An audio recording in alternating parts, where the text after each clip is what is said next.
Good morning, everyone. Welcome to ORF. For this very special event, we have a very special guest with us today, senior advisor to the President of Turkey, Dr. Ibrahim Kalin. He's visiting India, and he was kind enough to give us time to be here with us and share his views um,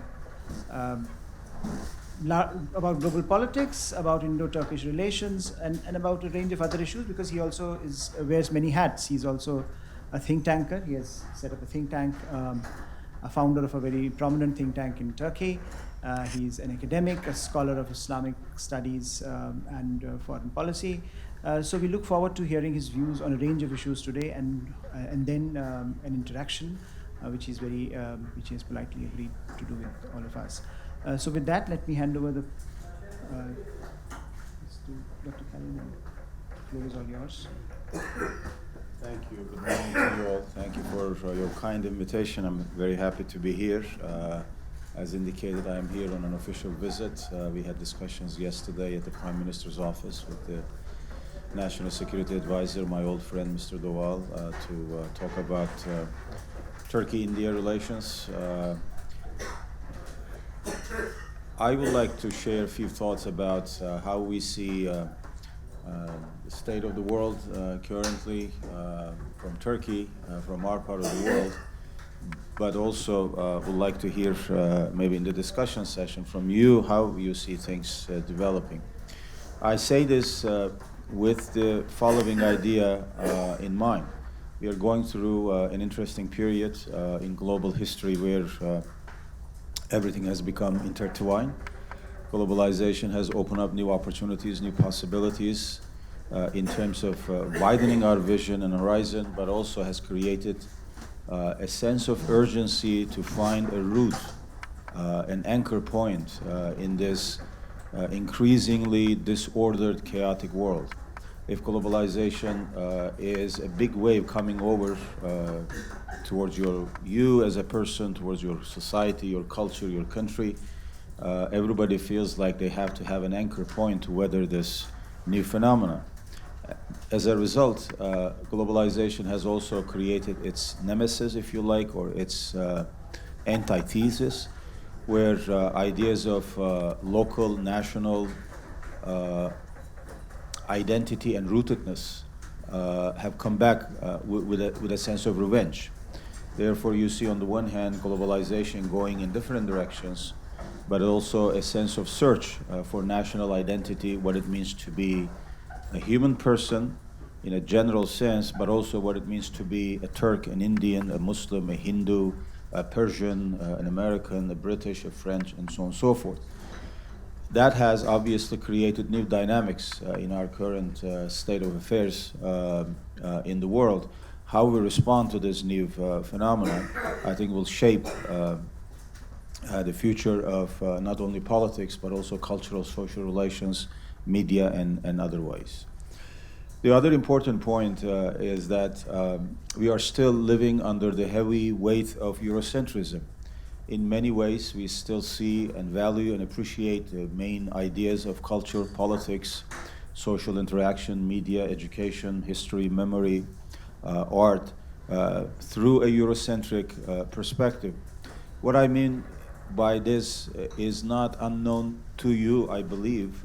India has gone through different phases of seeing the full repertoire, if you like, of Eurocentric thinking. And we have seen that also since we have been so close to Europe, and we have had, as Turkey as Ottoman Empire, especially in the 18th and 19th centuries, so close to the European experience of modernization. We've had our own path of modernization where we have had issues, ups and downs in our experience of how to modernize a country without becoming fully westernized. That issue still remains there as an issue of identity and historical memory.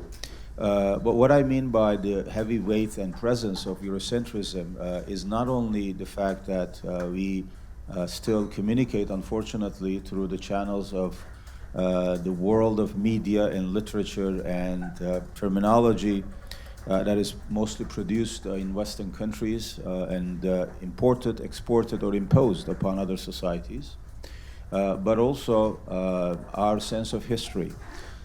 If you were to study in any part of the world today, history of philosophy, science, for example, logic, thinking, the general or conventional narrative is that it all began in Greek islands in ancient Greece. Philosophy spread from there to other parts of the world. So with pre-Socratic philosophers, for example, coming down to Plato, Aristotle, and others, that's where first systematic philosophy began, and that's where the science of logic was established. That's where science began, and so on and so forth. I mean, you know the story. And then from there, it traveled to other parts of the world.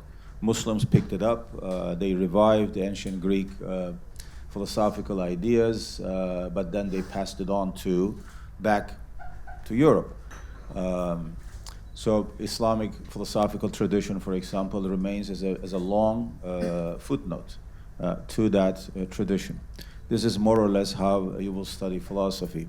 But now, speaking in India, that must sound really crazy, because Indian philosophers, metaphysicians, cosmologists, and logicians actually produced remarkable ideas long before even the Greeks appeared on the historical scene. And the same goes true for China. But we still have not been able to write, for example, a history of philosophy or thought or logic from a non-Eurocentric point of view. I'll share an anecdote which some of you may know. When President Nixon was working on his famous opening to China and Henry Kissinger was his Secretary of State, they had a meeting, a reception in China, in Beijing, where Kissinger actually had done the work for that meeting, but things were not publicized yet. So they were together in this reception, and Kissinger, speaking to the Chinese premier at the time, asked him what he thought about the French Revolution. Of course, his kind of point was that, the French Revolution changed the course of history, introduced new ideas of constitutionalism and freedom and liberal market economy and things like that.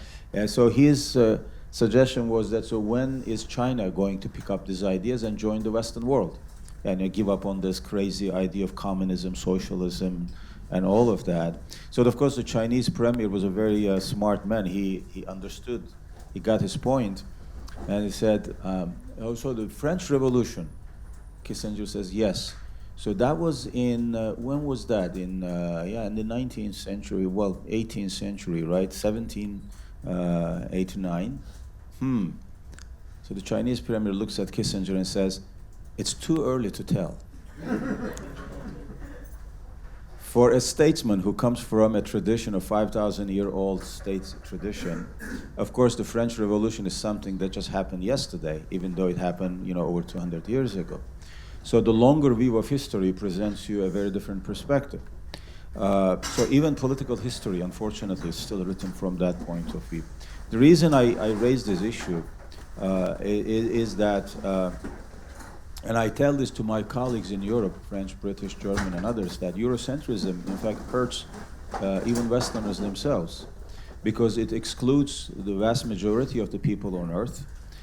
It creates a sense of alienation when you look at history, culture, politics, art, and other things from a purely Eurocentric point of view. Indian art doesn't make much sense. It just becomes an exotic commodity. Or Indian culture becomes, again, this, Eastern, mysterious, exotic culture, and so on and so forth. And that really prevents a proper access to that culture. The same goes true for, obviously, Islamic culture.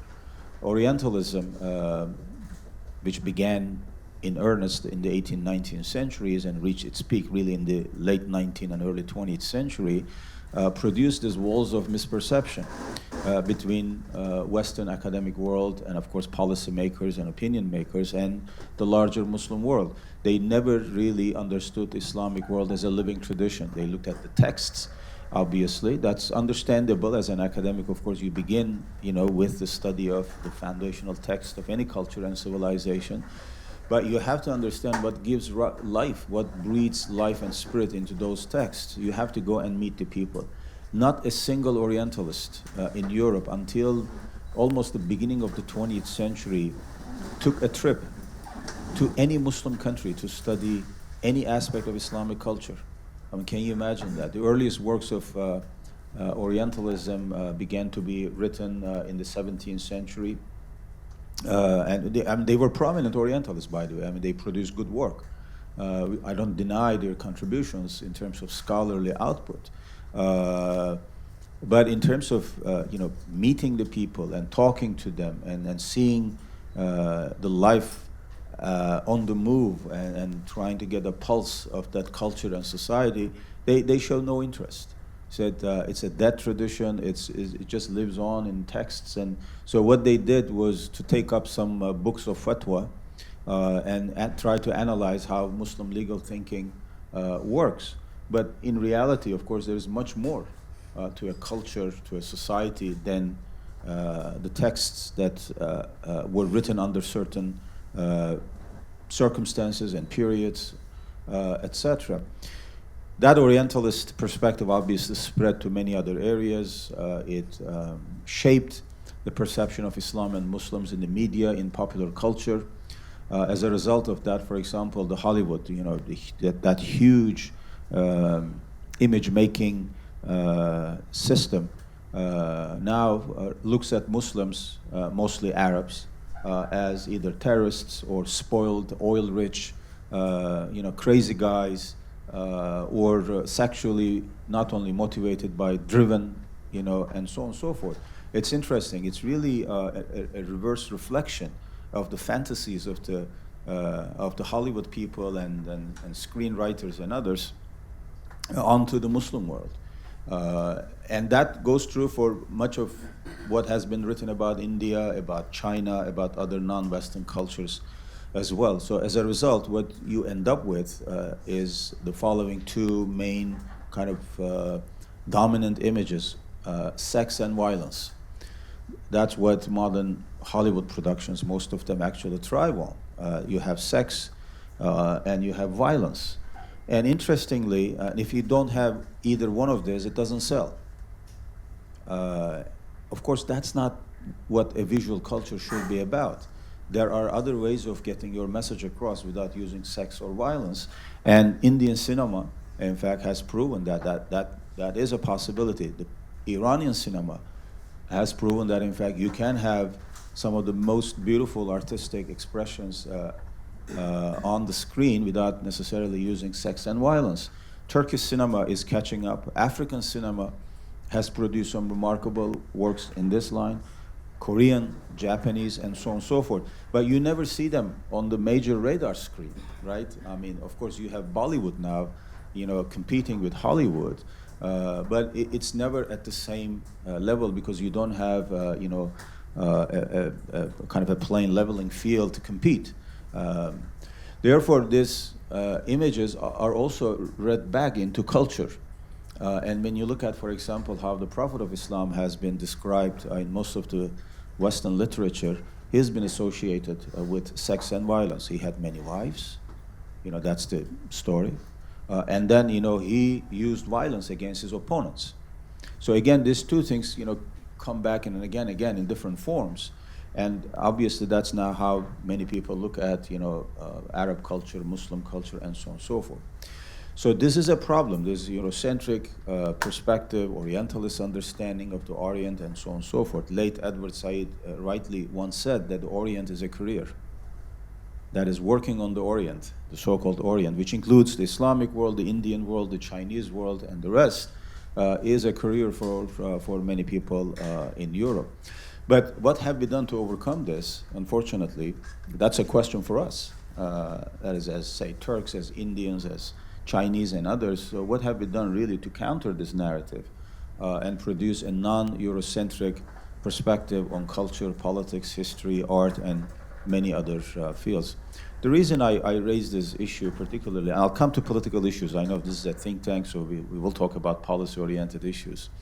But I think that should be the background, really, for any reasonable and meaningful political discussion as we all seek to chart a new course for our, not only for our own foreign policies, but also for the world in the future.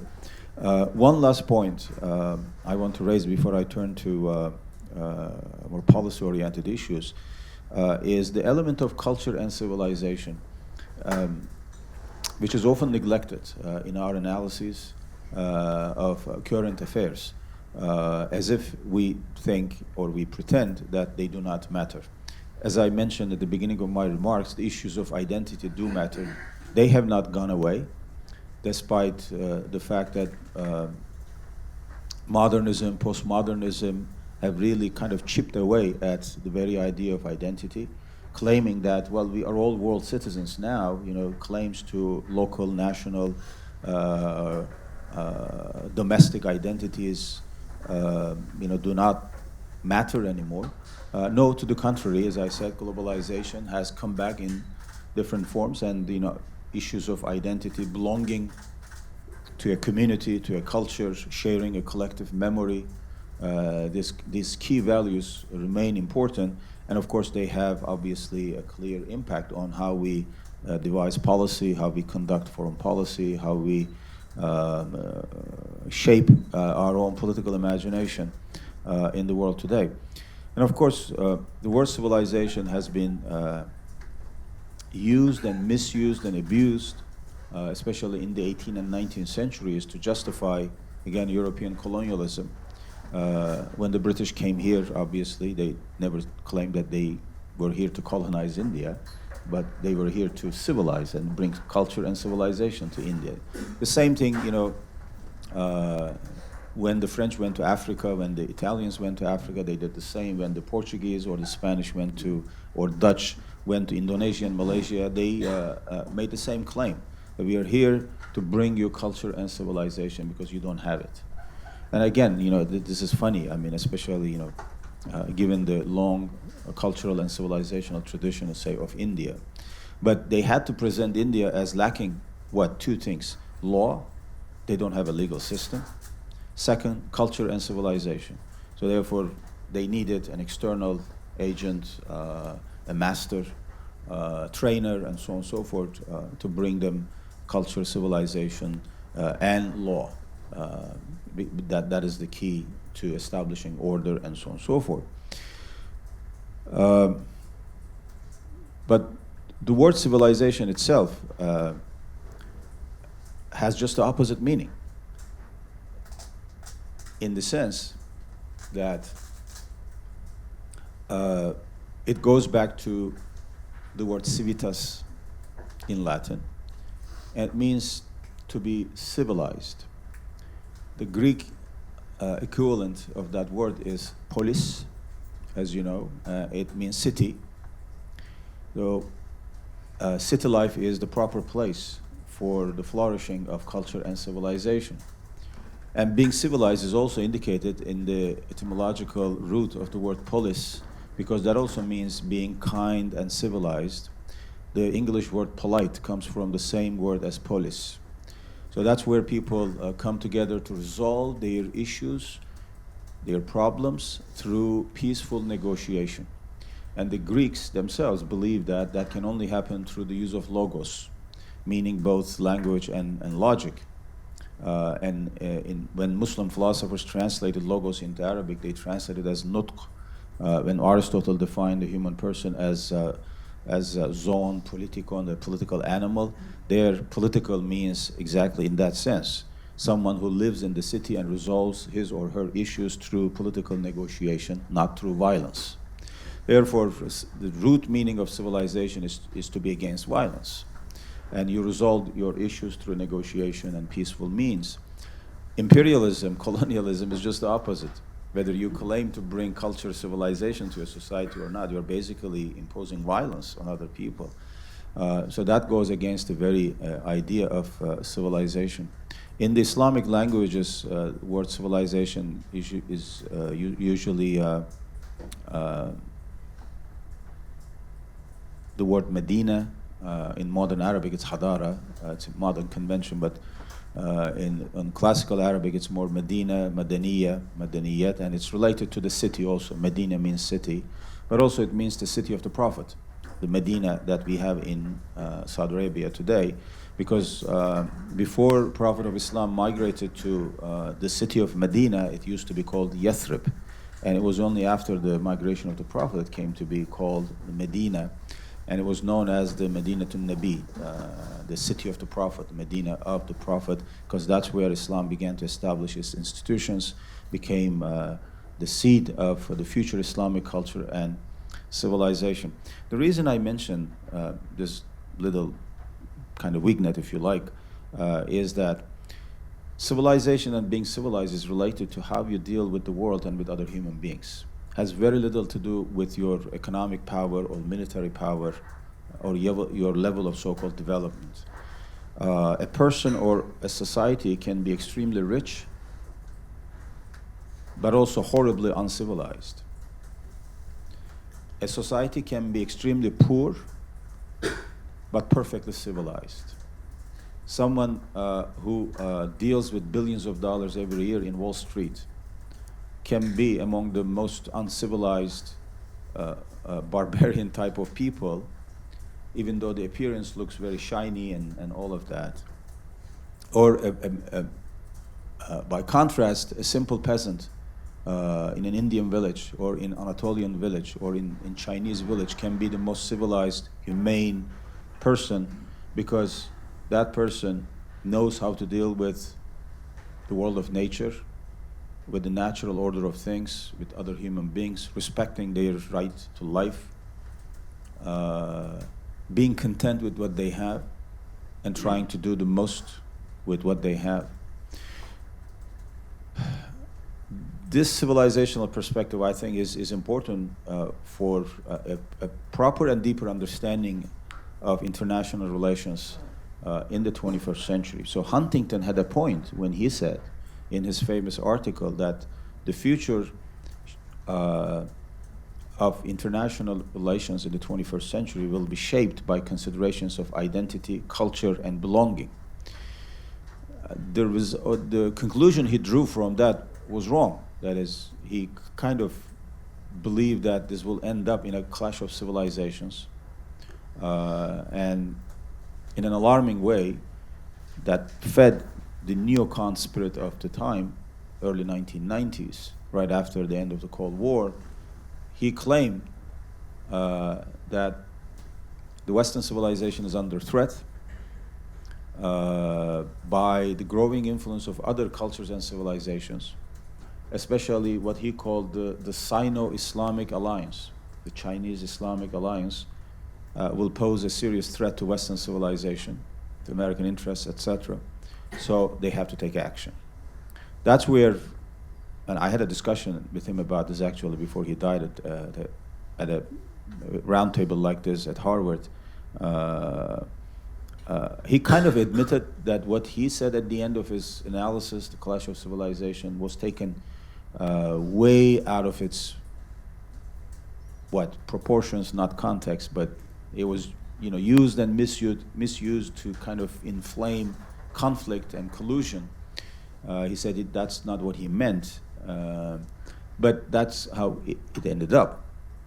But he had a point when he said that the issues of culture, identity, belonging to a community, collective memory will play a significant role in the future of international relations and global geopolitical issues in the 21st century. So let me turn to the policy issues just briefly, and then like to hear from you, any comments, questions you may have. We in Turkey are trying to implement a foreign policy that has an anchor point with an open horizon. Our anchor point is obviously our own culture, history, and geography. We are rooted in that culture, in that history and geography. We cannot run away from it, and we shouldn't. We should embrace it. But do it in a way that will keep an open horizon, leading us with a 360-degree perspective of the world and foreign policy issues. So as a NATO member and as a country that has been negotiating for full membership in the European Union, we have expanded our foreign policy horizon. We have launched an Africa opening policy beginning in 2005. When we began that process, we had only 12 embassies in Africa. Today we have 41 embassies. Our trade volume with Africa as a whole was about $8-9 billion. Now it's over $50 billion. We have more African nations opening up embassies in Turkey, Turkish businessmen doing business in every part of Africa. So just one example of this new foreign policy perspective. We have engaged in a number of issues in the Middle East and North Africa. Again, we cannot run away from that because we're part of that geography. So the Palestinian issue remains an important policy issue for us, because we do not see the Palestinian issue as an issue of religion or even land. It's primarily an issue of justice and has to be resolved through the two-state solution. We have engaged in Somalia, trying to help the Somalian people stand on their feet, because Somalia, in fact, was one of the most prosperous nations in Africa with all the natural resources they have. In East Africa, they had this huge potential. They lost it for the last almost 40 years because of civil war, infighting, tribal issues, outside intervention, and so on and so forth. Has become, unfortunately, one of the poorest countries in Africa. But now, over the last 5 years, we've really invested heavily in Somalia. We have not only collected and donated money, but also helped them establish a little economy, their security system, an airport, a seaport, all built and run currently by Turkish companies. Established schools and hospitals, again for Somalians, helped them with the new election system. For the first time they had elections in 40-some years, multi-party elections, people voting, and so on and so forth. But not only there, of course, we are next to Syria, so we are very active in the Geneva process as well as in the Astana process. In fact, we are the only country that is present in both processes, in the Geneva under the UN and Astana together with Russia and Iran. And we would like to see, obviously, a political resolution to the Syrian conflict. Of course, Iraq is another neighbor, so we are involved in Iraq, its security, its economy. We have a special relationship with Iraq, with both the Sunni and Shia community, with the Kurds as well as Turkoman there. So we have established good relations at all levels with different aspects and components of Iraqi society. Iran is an important neighbor. We have trade relations, cultural relations, historical relations with Iran. We buy oil and gas from Iran. Therefore, we work with Iran closely on bilateral as well as regional issues. But our engagements do not stop just at Africa and the Middle East. We have expanded again our foreign policy outlook to Asia. We have a special relationship, as you know, with Central Asian Turkish republics, Kazakhstan, Turkmenistan, Uzbekistan, Kyrgyzstan, all the way to Azerbaijan and others. They are our ancestral lands, and we've always kept, a special relationship with them. And now we have good relations with all of them. We increase trade, and we do a lot of things in education, training, science, technology, and other areas. But then, of course, we have good relations with almost all Asian nations, including India, Pakistan, Bangladesh, and all the way to Southeast Asia, Indonesia, Malaysia, Japan, and so on and so forth. We are an observer country in the ASEAN, which we believe is really important to have dialogue and further engagement with ASEAN countries.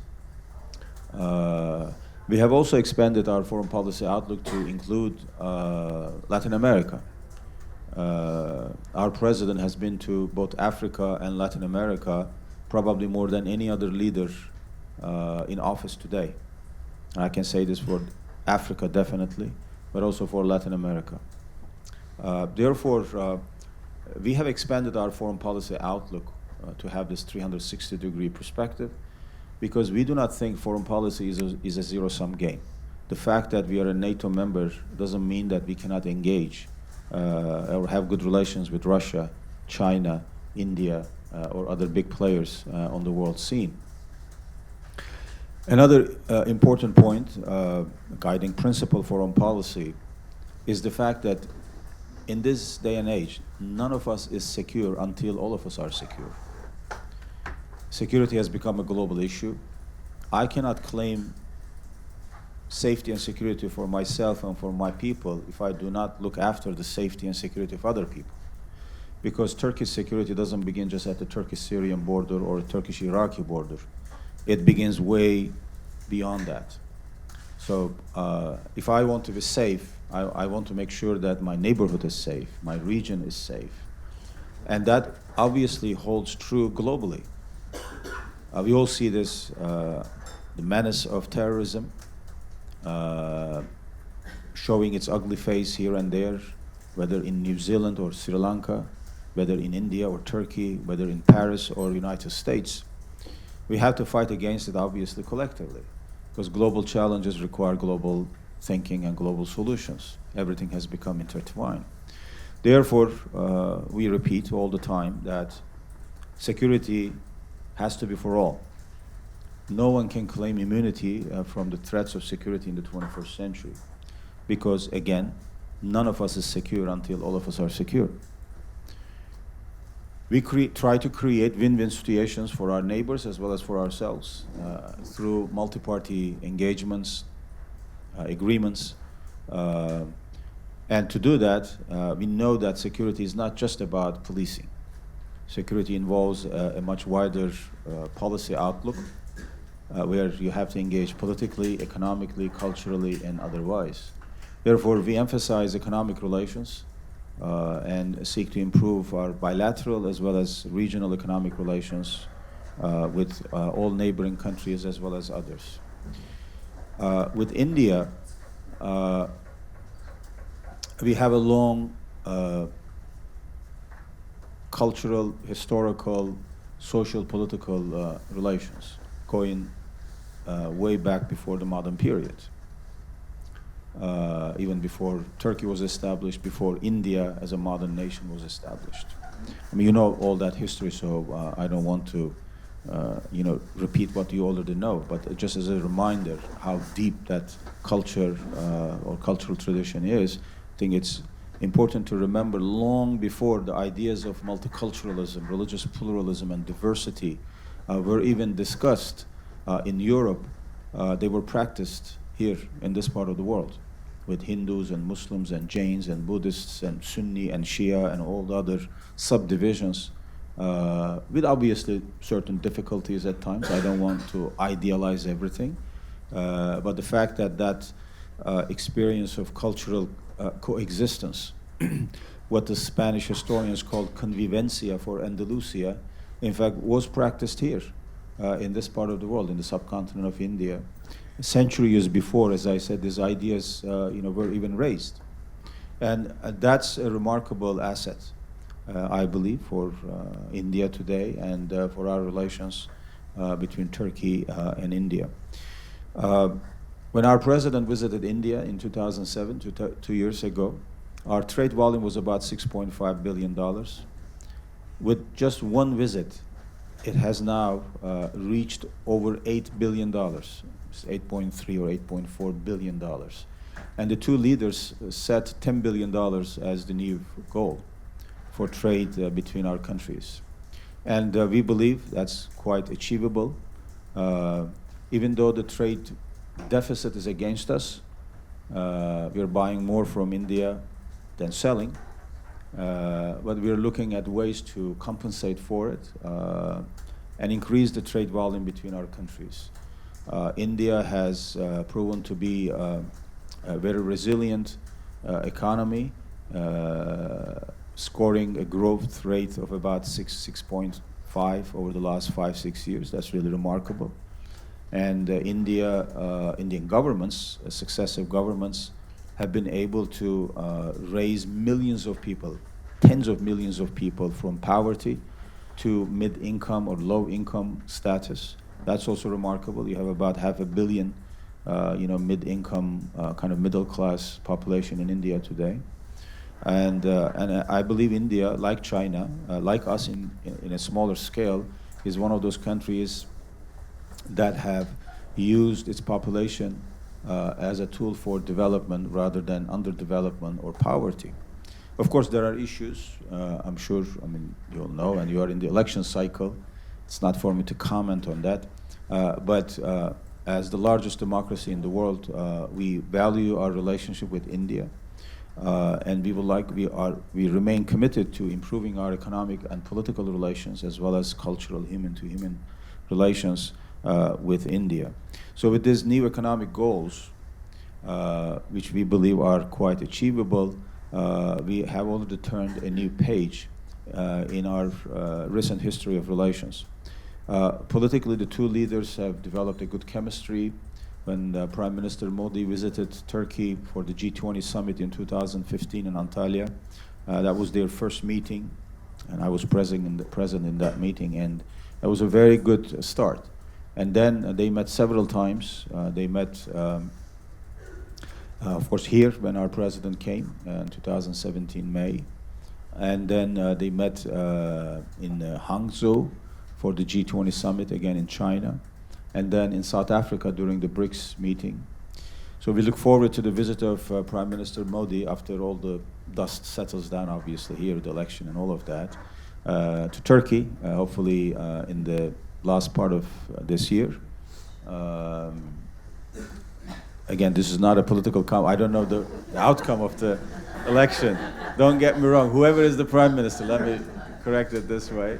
Whoever the Indian people elect to be the next Prime Minister, we would like to see him visit Turkey to, increase relations between the two countries.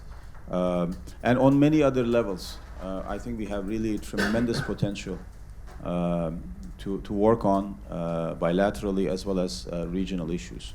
I know there are issues on your agenda here regionally, relations with Pakistan, the recent events, which are a source of concern for us as well.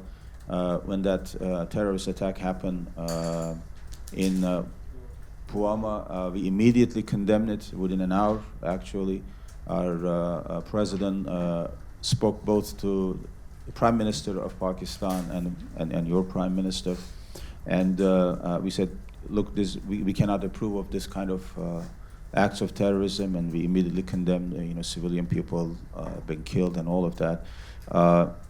And we would like to see, obviously, a resolution of this political difficulties and pressing security issues through political dialogue. And the stability and safety of both India and Pakistan is extremely important for us as well, for peace and stability in the region. And of course, we will continue to work on this relationship. The primary purpose of my visit was to have political consultations, and we have had really a good program yesterday, good discussion. We've set new goals, and we'll follow up on those issues. And let me end with this. As I said to my dear friend, Mr. Dowal, yesterday, I think it's important that we talk, officials, political leaders, but it's as important for think tank people, academics, opinion makers, scholars, intellectuals, and experts to talk to one another, to exchange ideas. I would like to hear, what India thinks about, what the issues that are on your agenda. I don't want to just read them in The Guardian. I just want to hear, and get a sense, a pulse, of what's happening here. And I will encourage you to do the same for Turkey. Come to Turkey, meet your counterparts, team up with scholars and experts, think tankers, journalists, and others, so that we have this direct line of communication. between us, so we don't have to go through some other, channels to understand or to speak to each other. Therefore, I'm the founder of a major think tank in Turkey. I served as its director for 5 years, and it's SETA Foundation, SETA, and it continues to function as a major think tank, as a major platform for political, international relations, and other issues. It's good that I'm presented with this platform. I'm grateful for this, but would like to do the same, obviously, for you in Turkey, and please come as much as you can. Team up, as I said, with your colleagues to exchange ideas, and this, I think, will help us get a better understanding of how we think, what we think about, and how we can do together to create a course of action that will benefit us all. Thank you.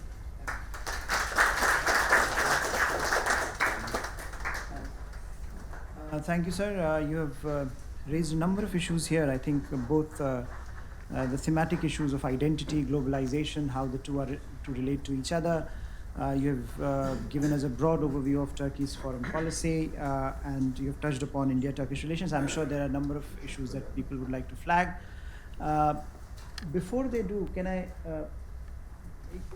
before I open this up for, for a conversation with the audience, can I ask you, two questions about how Turkey views the world today in terms of, one, a lot is happening in Asia Pacific, Indo-Pacific, whatever the term you prefer to use, and there is a lot of contestation, there is a lot of discussion, there is a lot of concern about the changing, shifting balance of power and its consequences for relatively smaller states. And I was wondering if Turkey is having this conversation as well about what happens when such an important part of the world goes through this flux. And if you look at India's definition of the Indo-Pacific, of course, it's a much wider definition compared to what other countries have proposed.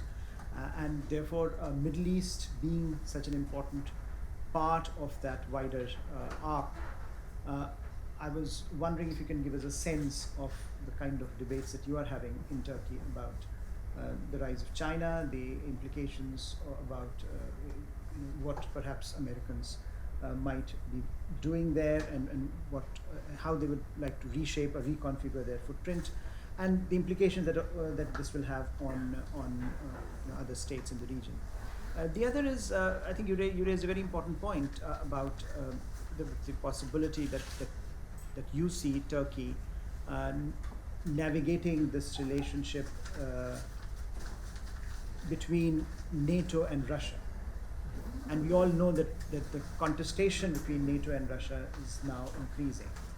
And I was just wondering if you can explain to an Indian audience Turkish views about how Turkey plans to navigate this very important relation. You have very important relationships with both Russia and NATO. And as the two come into contestation with each other, how does Turkey plan to navigate these choppy waters?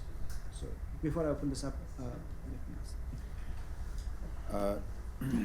We live in the age of what is called the butterfly effect rather than the snowball effect. The snowball effect was predictable. It's something you see coming down from the mountain. You can kind of predict or measure its momentum, its direction. It's more mechanical, more unidirectional. The butterfly effect is much more complex, sophisticated, very hard to predict. You never know where it will appear. So something happening in, for example, in Asia Pacific, even a small event, a dispute over an island or something, may immediately have impact on the stock market of Asia, and then from there it goes to the Middle East, from there it goes to Europe, and so on and so forth. So in this sense, we cannot remain indifferent, obviously, to what's happening, in the larger Asian continent. With China, by the way, I mean, we're following these developments, and we're improving our relations with all those countries as well. With Japan, for example, if that's the kind of the Far East, we've had this very interesting relationship going back to the 19th century when The Japanese actually asked for help on a number of issues, and Abdul Hamid II, Sultan Abdul Hamid, sent that famous Ertuğrul Fırkateyn, which unfortunately sank. But that remained kind of a historical bondage, you know, between Turkey and Japan. Last year it was 120th anniversary or something. I think they made a movie about it, etc. So every time, you know, we meet with Japanese colleagues, this issue comes up. We have strong relations with Japan, a good trade volume with Japan, and so that goes true for other countries. But coming back to your question about China, the rise of China, how to deal with this new challenge. Currently, China presents a number of economic challenges to world economy and to individual economies of countries around the world, from the U.S. to us and many others. Trade deficit and the competitive prices of Chinese products. Obviously, they pose a challenge to many economies. With the U.S.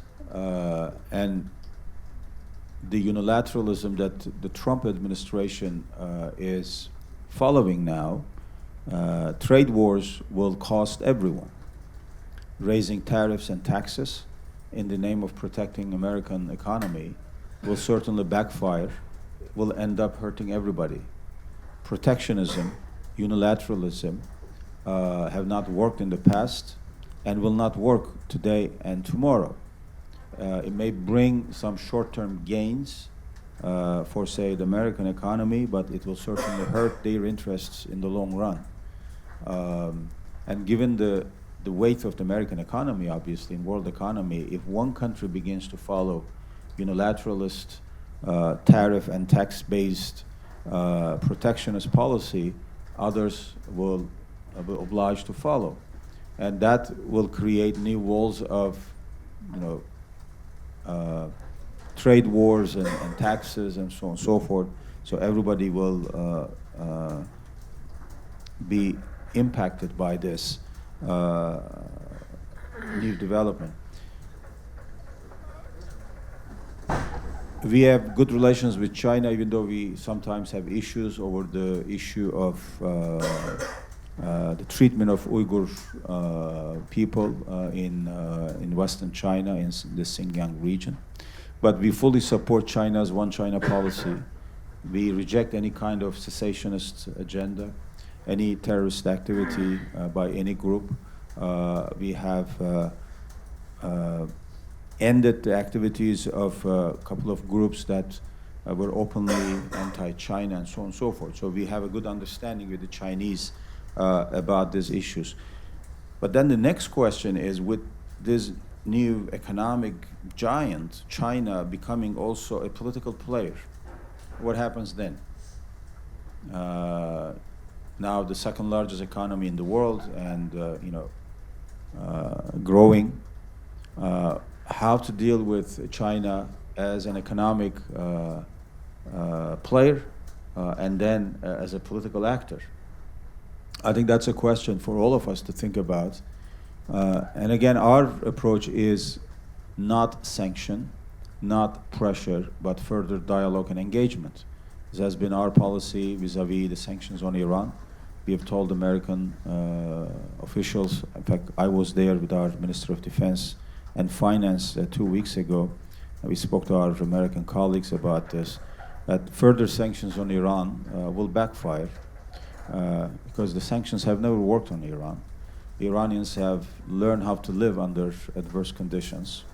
It's been the case since 1979, since they had the Islamic Revolution. They've been subject to this kind of thing, and they have always survived. They have really remarkable resilience. And this time it will not work. If the idea is to change Iranian behavior in some regional issues, in Iraq, in Yemen, in Lebanon, and in Syria and other places, that will not happen through sanctions. You have to have further engagement and dialogue with Iran rather than this kind of antagonistic, sanction-based policy. So how we deal with this, I think with China, I think this will be an important challenge for all of us. In regards to NATO-Russia relations, it's related to this. We are a NATO member. We have the second largest army in NATO. And we have always played a significant role in major NATO missions. But we also have good relations with Russia because, as I said earlier in my remarks, we do not see foreign policy as a zero-sum game. In fact, within NATO, we have a Russia dialogue mechanism, which worked fine until a few years ago. And it was designed to redefine relations with Russia in the post-Cold War context. And it worked for some time in terms of opening up a new space for dialogue and engagement with Russia, prevented many tensions. But ever since the Georgian War of 2009 and 10, and the situation in Ukraine and Syria and other things has become more difficult. Some NATO members, led primarily by the United States, see Russia as almost the biggest threat politically and militarily for NATO's integrity. And they have taken a rather an adverse position. Our approach has been that, look, further dialogue and engagement, in fact, can address many of these issues. Because Russia acts with a sense of insecurity, feels like it's surrounded by the Western alliance. NATO primarily is seeking further inroads into traditional Russian hinterland, if you like. And the misguided policy in regards to Ukraine that began about 7-8 years ago has ended us in this kind of confrontational situation. Could have been handled in a very different way.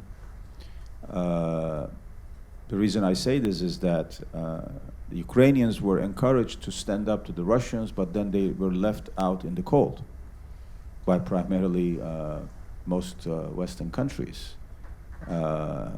Ukraine cannot do it on its own. Ukraine needs support, help, military, economic, political, and so on and so forth, but the help is not coming. Even with the new president just elected last week, it will be difficult to deal with this challenge.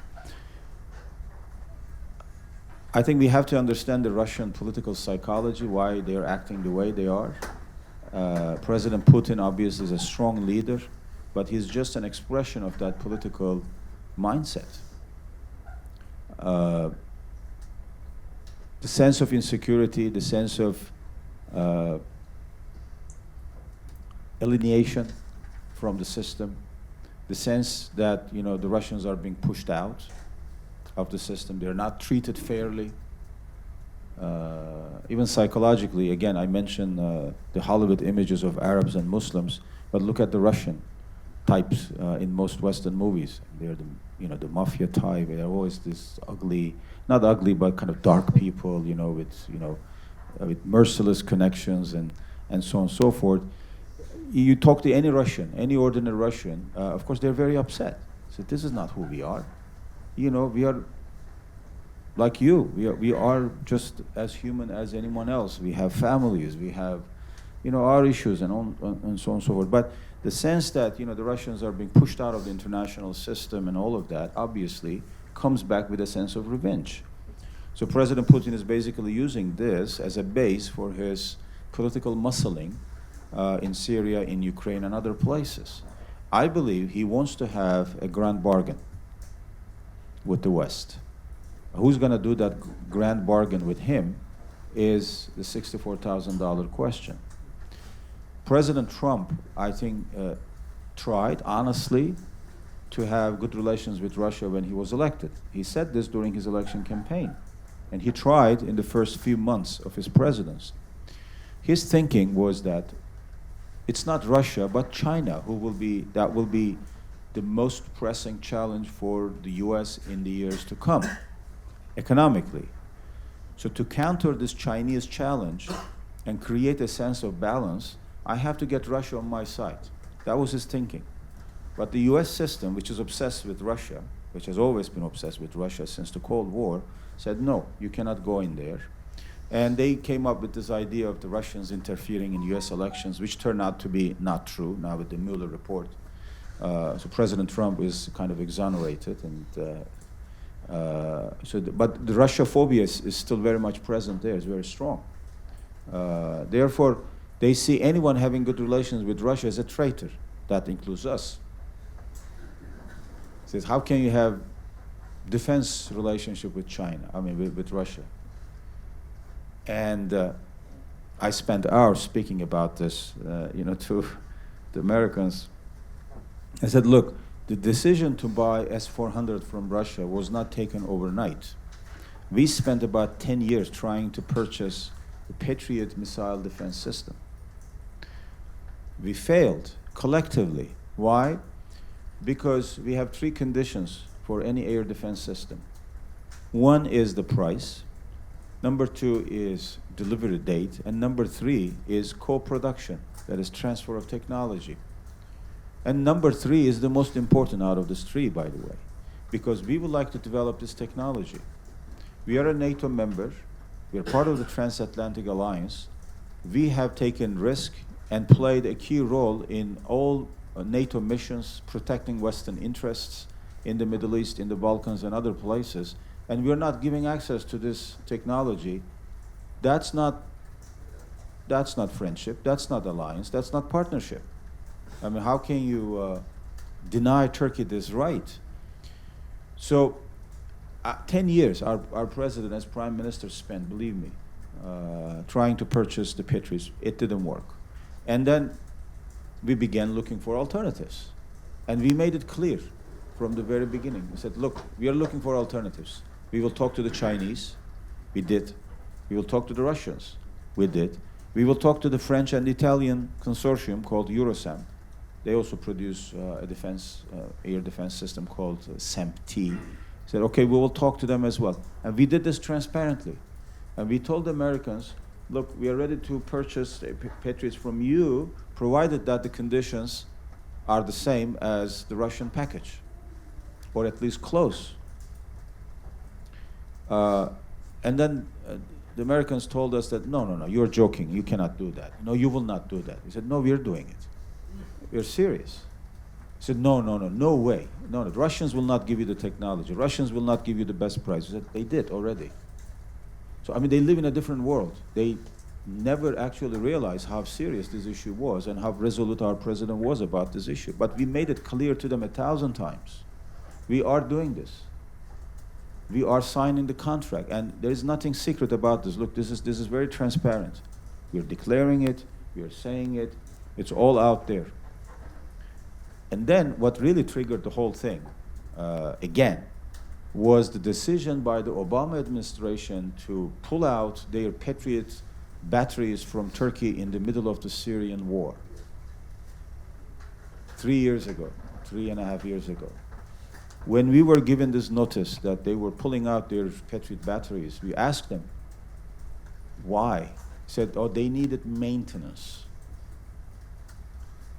So the producer of Patriot defense system, the only producer in the world, doesn't have a backup battery to send to Turkey. You have only one, and that is this one.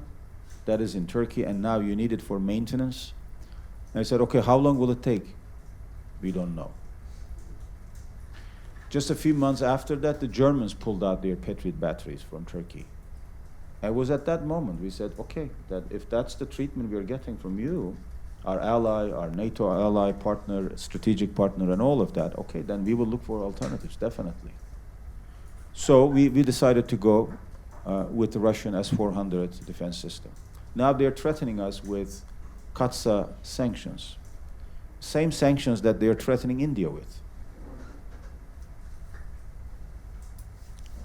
And our response was that, look, we are a sovereign country. We value our relationship with you, and we still want to buy Patriots. But you're telling us, no.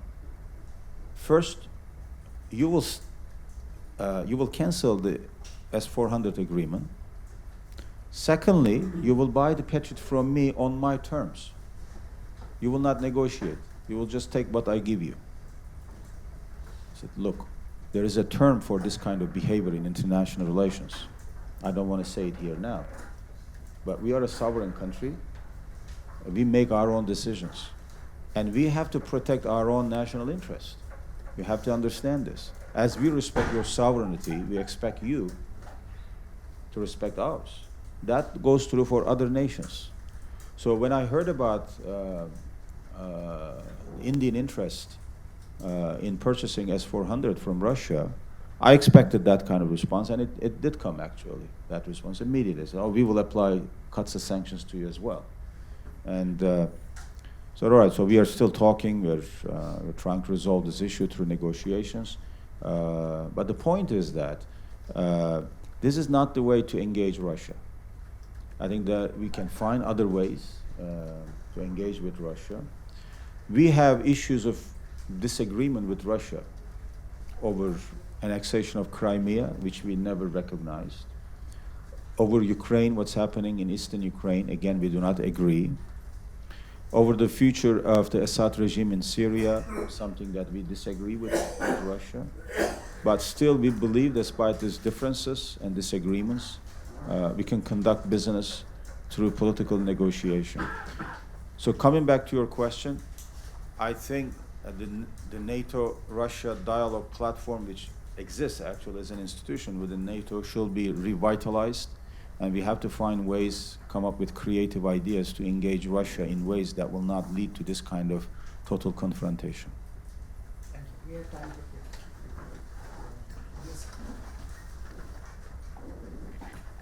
My name is Vinod Sehgal, retired Indian Army. It's just a coincidence, Mr. Cullen, that I've been invited by India International Center on the 2nd of May to give a talk, NATO and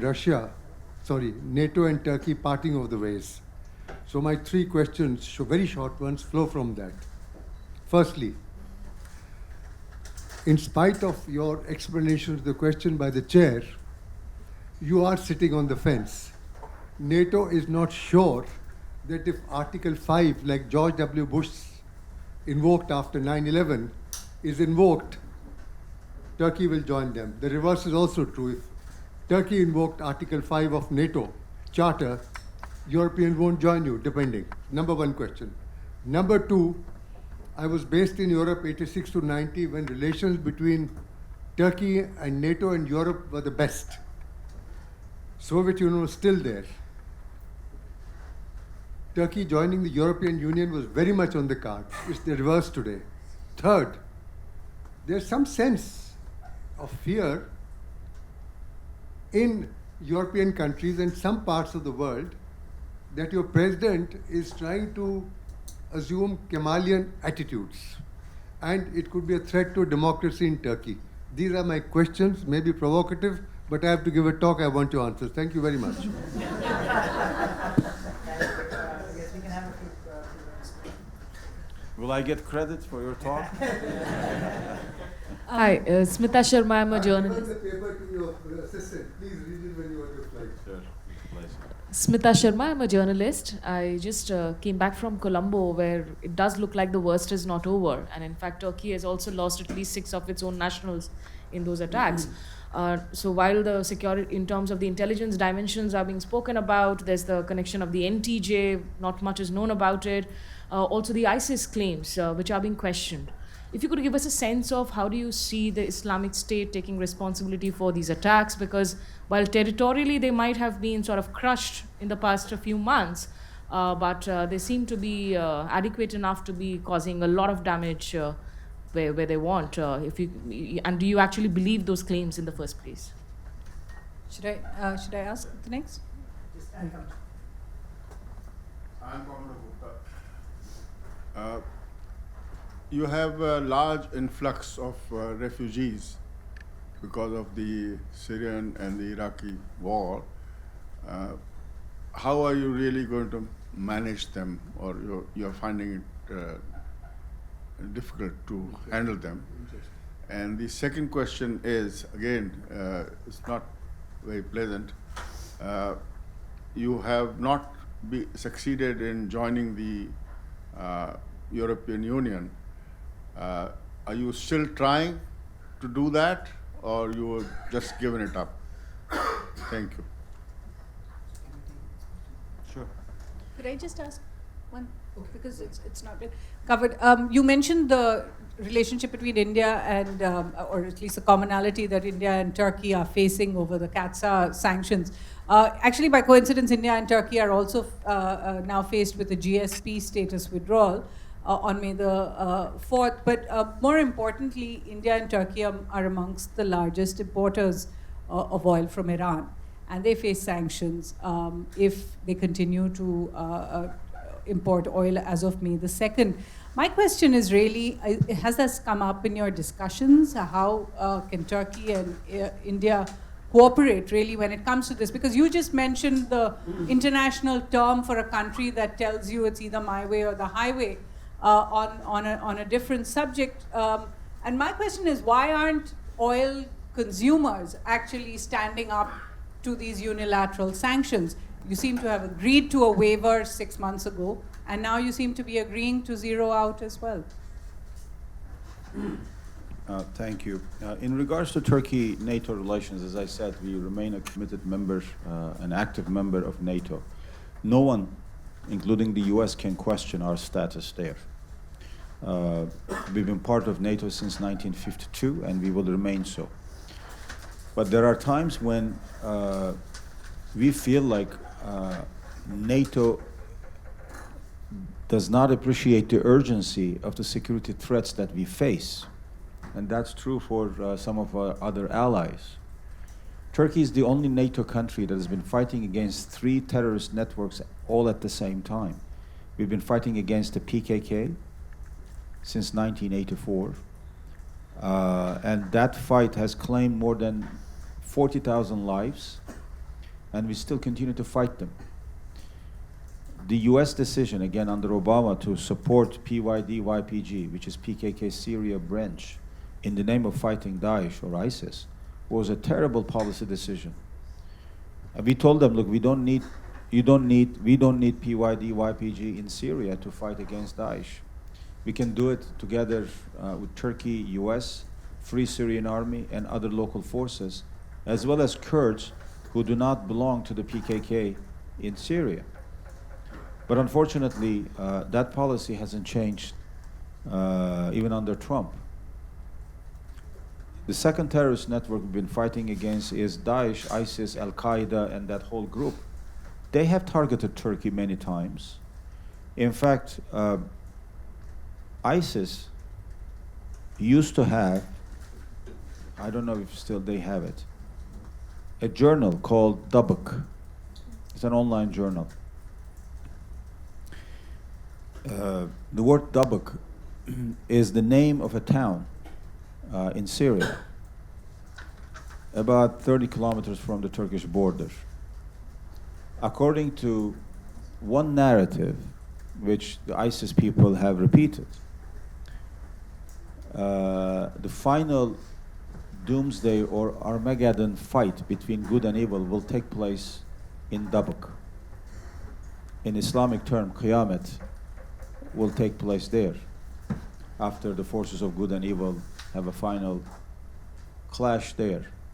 So they guarded that place with their lives, and they named their journal Dabuk. When we began 2 years ago, 2.5 years ago, our Euphrates Shield operation, we began clearing those areas under Daesh control, ISIS control, in Jarablus, to Azez, to El Bab. And then there was Dabuk here.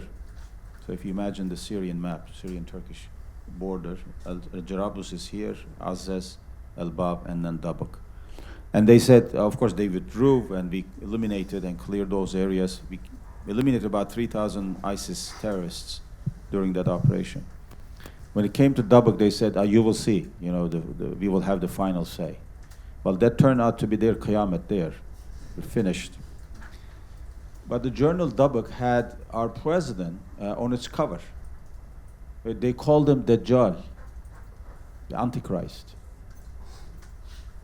And Taghut, which is another term from the Quran, which means a servant of Satan or something like that. Difficult to translate into English. So they targeted our president, President Erdogan, personally. They called him a kafir, a disbeliever, and all of that because, he doesn't allow ISIS and so on and so forth, to function in Turkey. So we've been fighting against ISIS, Al-Qaeda, and other terrorist networks. And number 3, we've been fighting against FETÖ terrorists, the followers of the Fethullah Gülen network, which carried out the July 15 coup attempt in Turkey. And they killed 251 people. And they were intent on killing our president with his family in Marmaris, where he was vacationing. He missed them by 15, they missed him by 15 minutes.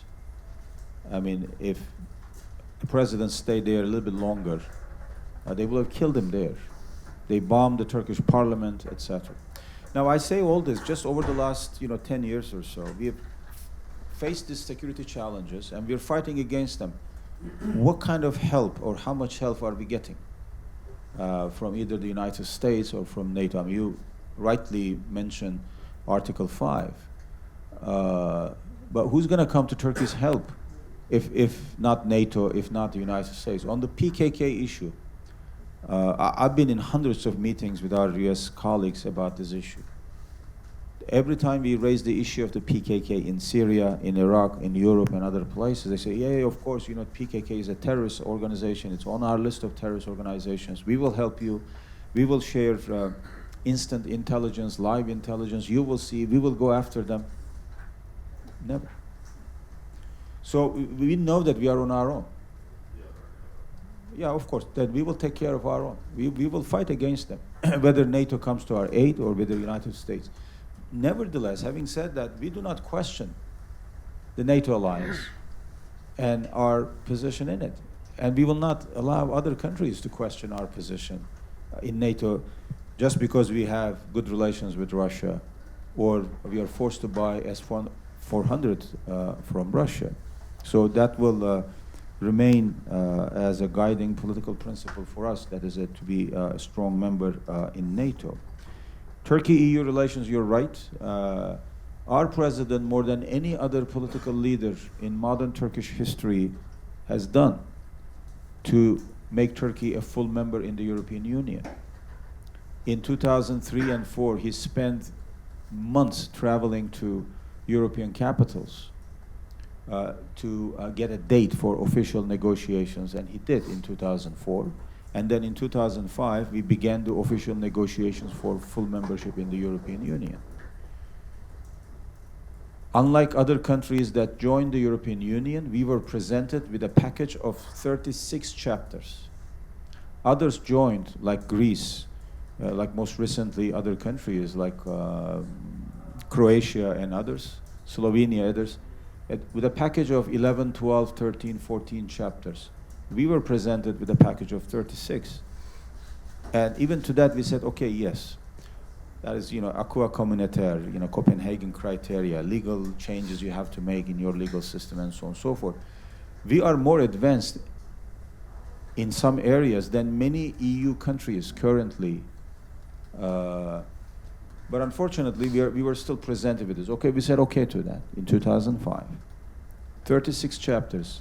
You will expect that at least 2-3 chapters every year will be open and closed. And in 10 years or so, we'll take care of this, and Turkey will become a full member, right? So far, 2005, 2019, 14 years later, we have only 1 chapter open and closed. 12 chapters open, not closed.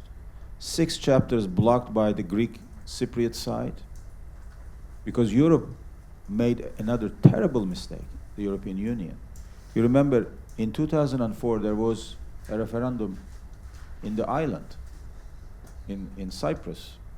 The Annan Plan was put to a vote for the unification of the island and a new political system.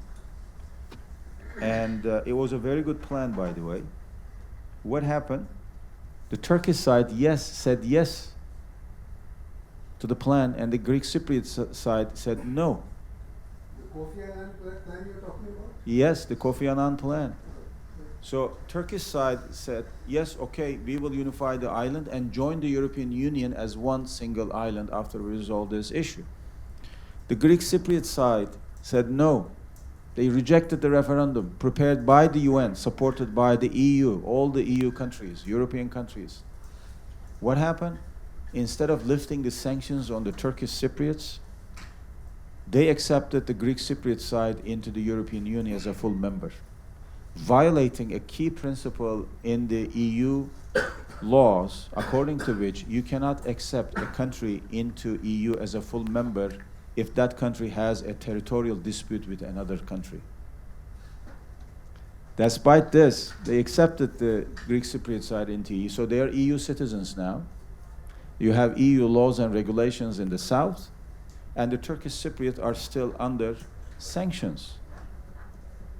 And we're like, who are you penalizing and who are you rewarding here? It should have been the other way around. It's the Greek Cypriot side that rejected the Annan plan, not the Turkish side. So that Greek Cypriot side that was accepted like this into the European Union blocked 6 chapters, and they remain blocked for the last 14 years. Nobody is saying a word about that to the Greek Cypriots. Lift the block, why are you blocking the 6 chapters and so on and so forth. Nobody's saying anything. In spite of all this, obviously we remain committed to joining the EU as a full member, not a privileged partner, not a second-class citizen, as a full member. We still consider it to be a strategic priority, but it takes two to tango. You cannot expect just Turkey to do everything and then blame again Turkey for failing to join the EU. As I said, our President Erdogan, has done more than any other leader, believe me, to bring Turkey closer to joining the European Union as a full member. We've done everything in our terror laws, in our regulations, from fishery to agriculture, from energy to infrastructure, from space exploration to security and all of that, and we are still not accepted. Not only that, those who follow Turkey will know this, but usually it's not registered. Turkey should have been granted visa liberalization status with the Schengen visa system in Europe long time ago, almost 10 years ago. We met all the conditions, everything. They told us, no, there are still few issues you have to, okay, all right, so we've addressed those issues as well. In 2014 or 15, I believe, there was a precise date.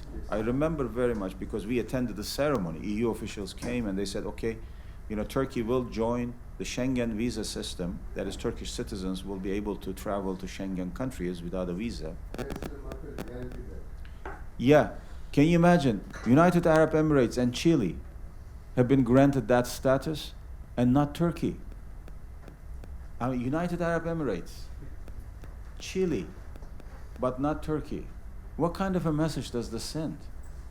To Turkey, to the Turkish leadership and to Turkish people. They still have this old fear that if they open the gates of Europe, Turks will, flood the European streets, with their horses and camels, and that's long time over. Come on, wake up. People don't want to flee to Europe. They just want to go there for business, leisure, or vacation, fine. But, Turkey is a strong country, has a strong economy, and we do a lot of things much better than many European countries. We don't need that kind of thing. And it's very condescending to think like that. Mr. Chair, just supplement one line. Why are you persistent if Europe doesn't want you? Why are If Europe doesn't want you, why are you persistent? we want to hear from them exactly that they don't want us. After Brexit, We are not the ones. We are not the What ones. are the questions? Sorry. Yes, the Sri Lanka attack and ISIS. It's a good question. It's still. It shows, in fact, the extent to which this danger remains for all of us. In our view, there is no difference between the attack that happened in New Zealand and the attack in Colombo in terms of mindset. It's just coming from different directions. One is carried out by a Christian terrorist who claims to save Western civilization, of course, white Christian Western civilization from Muslims and Islam, etc. And the ISIS that carries out this attack, as well as many other terrorist acts in different parts of the world. We have to address this issue very carefully and seriously. ISIS ideology has nothing to do with Islam. It's been rejected by Muslim scholars across the board, Indian scholars, Pakistani, Turkish, Arab, wherever you go. We have to address the ideological roots, but also the political realities that create this monstrous ideology, the killing of innocent people. We reject it in toto, but we have to do it consistently all the time. What leads these people to this kind of crazy ideology? We have to address those issues. But I have to say also that as a Muslim, I do not feel like I have to apologize for the crimes of ISIS, just like not all Christians are required to apologize for the crimes of that guy who carried out the attack in New Zealand. I raise this issue because terrorism is terrorism without religion, without culture, without ethnicity. Someone with a Hindu name carries out a terrorist attack, claims that he's doing it in the name of Hindu nation, idea, history. Doesn't mean that that person represents either Hinduism or India, and not all Indians have to apologize for it. We have to address the issue. Just as others are not required to apologize, Muslims should not feel that they must live under that fear. They have to come out and do an extra work, go the extra mile to explain, no, we have nothing to do with this. Yes, we have nothing to do with it, just as much as anyone else.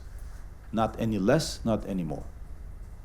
Therefore, when Baruch Goldstein goes into Al Khalil Mosque in 1994 in Jerusalem and kills 80 plus people during morning prayers, nobody apologizes in the name of Judaism. And that's the way it should be. Because that person doesn't represent Judaism or Jewish identity. Having said that, of course, as I said, we condemn this attack because we believe terrorism has no name, no religion, no color, no race, and we have to address it as a global phenomenon. ISIS may transform into some other types of organizations. We have to be very careful. Low-cost terrorism may end up, in deadly attacks. It's a fact. So we have to be vigilant at all times against this kind of criminal and terrorist mentality. In regards to your question, yeah. But your intelligence is indicating that this is ISIS that is claiming responsibility. They have claimed responsibility, yes. You also confirming the same through your intelligence reports that you have. Well, Available claim. the information I have is that they have claimed responsibility. Yeah, and it's not unlikely that they did it. Yeah. In regards to your question about refugees in Turkey, we are coping with that. It's a huge problem, or issue, I shall say. We have about 3.5 million refugees from Syria, but altogether we have about 4.5 million refugees from Iraq and Libya and other places. And even there, again, I do not want to sound like I complain all the time about these issues, but in the name of really justice and fairness, I have to register this with you. Our president called it open door policy for the refugees. So we have accepted anyone coming from Syria fleeing war, whether Sunni or Shia, Muslim, non-Muslim, Christian, Syriac, didn't really make any distinction at all. And this 3.5 million Syrian refugees have been living in Turkey for the last 5-6 years. We have about 300 Syrian kids babies born in Turkey over the last 5 years. 300,000. We are happy that they're born in Turkey. Don't get me wrong. And we accommodate them as much as we can. We share our bread with them. We share our jobs with them. We spent over $40 billion on the Syrian refugees. And our people have been extremely gracious and welcoming, opening up not only their doors, but also their hearts and arms to these people, because they know they're fleeing a war. You know, they're not coming to Turkey for a picnic. But where is the international community? Where is the international global help? We signed a deal with the European Union for the refugees, according to which EU was going to give 6 billion euros, 6 billion euros for this millions of refugees. And Chancellor Merkel got severely criticized for putting together this deal, and she's paying the political price for it. Just imagine the political climate in Europe just because of that issue. You have countries in Europe that hold parliamentary sessions and even propose to go to a referendum whether to accept 600 Syrian refugees per year or not. 600, 600.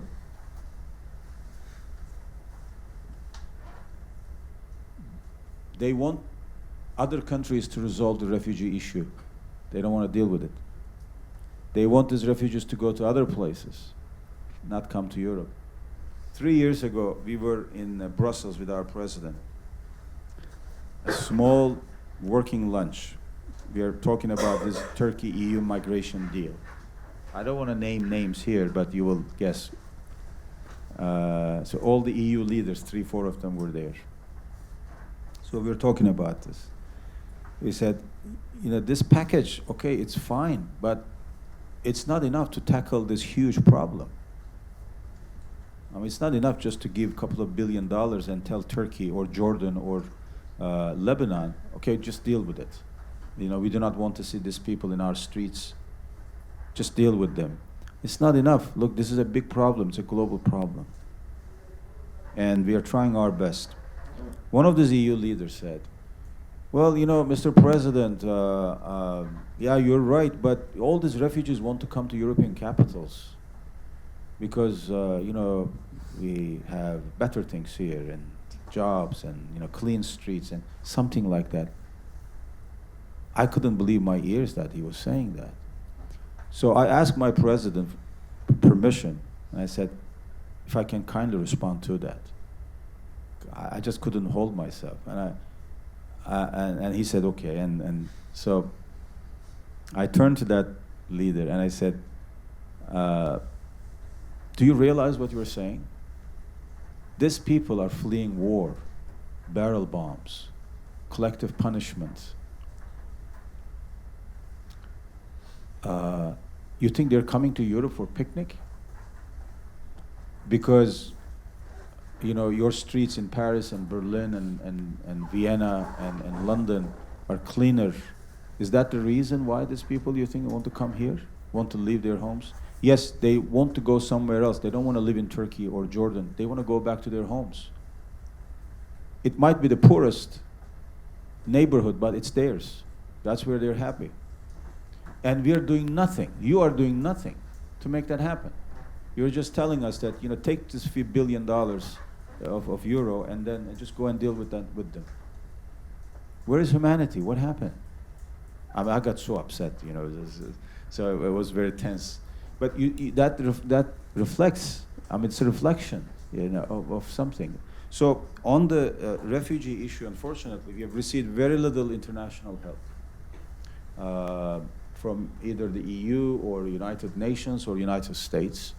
But we are determined to help them as much as we can, and we will keep them, and we are giving citizenship to some of them. Some of them are settled, but of course, as things improve in Syria, we expect them to go back.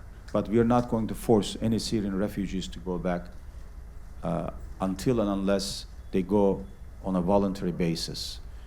You mentioned the Iranian oil or sanctions. You're right.